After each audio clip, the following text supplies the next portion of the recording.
Hello guys, welcome back to my channel তিধাস blog. এই যে রেডি হয়ে নিয়েছি, এখন যাচ্ছি মন্দিরে তো জগন্নাথের দর্শন করার জন্য। আর সবাইকে বলছি জয় জগন্নাথ, আমার সঙ্গে তোমরাও বলো জয় জগন্নাথ। তো রেডি হয়ে নিয়েছি, এখন যাব আর ঠাকুর দর্শন করতে। আর আমার সঙ্গে সবাই দেখো রেডি হয়ে গেছে, এদিকে ভাইরাও রেডি হয়ে গেছে। তো যে বেরোবো আমরা একটু পরে। আর ব্লগটা তোমরা দেখতে থাকো, আশা করো ব্লগটা তোমাদের খুব ভালো লাগবে আর সঙ্গে থেকো তোমরা। এই যে মন্দিরটা চূড়া দেখা যাচ্ছে এখান থেকে, তো আমরা যেখানে আছি সেখান থেকে দেখা যায়। তোমাদেরকে জুম করে দেখানোর চেষ্টা করছি, সামনে গিয়ে তোমাদেরকে ভালো করে দেখাবো। ভালো করে দেখা যাচ্ছে মন্দিরটা।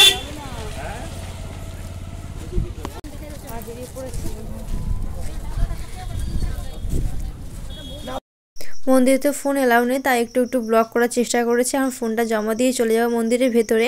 আর মন্দিরের মহাপ্রসাদ খেয়ে চলে এসেছিলাম রুমে। এই যে এখন হেঁটে হেঁটে যাচ্ছি আমরা সমুদ্রের ওখানে, একটু ঘুরবো, একটু ঠান্ডা হাওয়া নিব। আর তারপরে একটু ওখানে শপিং করতে হবে কিছু, শপিং ঘুরবো কিনবো। তো মাসিরা সবাই যাচ্ছে ওখান থেকে জিনিস কিনবো কিছু, সেই জন্য। আর আমার সবাই বেরিয়ে পড়েছি। আসা মাত্র আমাদের জিনিস কেনাকাটা শুরু হয়ে গেছে। এখানে পছন্দ করে নিয়েছে, আর এখান থেকে আমি 2-3টে ব্রেসলেট কিনে নিয়েছিলাম।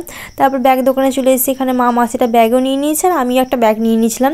আর তোমরা তো মিনি ব্লগে দেখেছো কোন ব্যাগটা নিয়ে আমি ওখানে ঘুরে বেড়াচ্ছিলাম, তাই তোমরা সবাই দেখেছো। তারপর এখানে ঠাকুর দেখছিলাম একটু, তারপর চলে এসেছি মোমো এখানে খেতে। তো ভাবছিলাম কী খাবো, তারপর ভাবলাম মোমোই নিয়ে নিই। তো মোমো এখান থেকে নিয়ে নিয়েছি। মোমো খেয়ে এখন চলে যাব রুমে, কেন অনেকটাই লেট হয়ে গেছে। সমুদ্রের সামনে অনেকক্ষণ বসেছিলাম, আর যত রাত হচ্ছে তত ভিড় বাড়ছে, আর রাস্তাঘাট প্রচণ্ড ভিড় ওখানে। তারপর এখানে আয়নাগুলো দেখছিলাম, আয়নাগুলোর দাম বলতেছিলাম, তাই নিজে একটু ভিডিও করে নিলাম।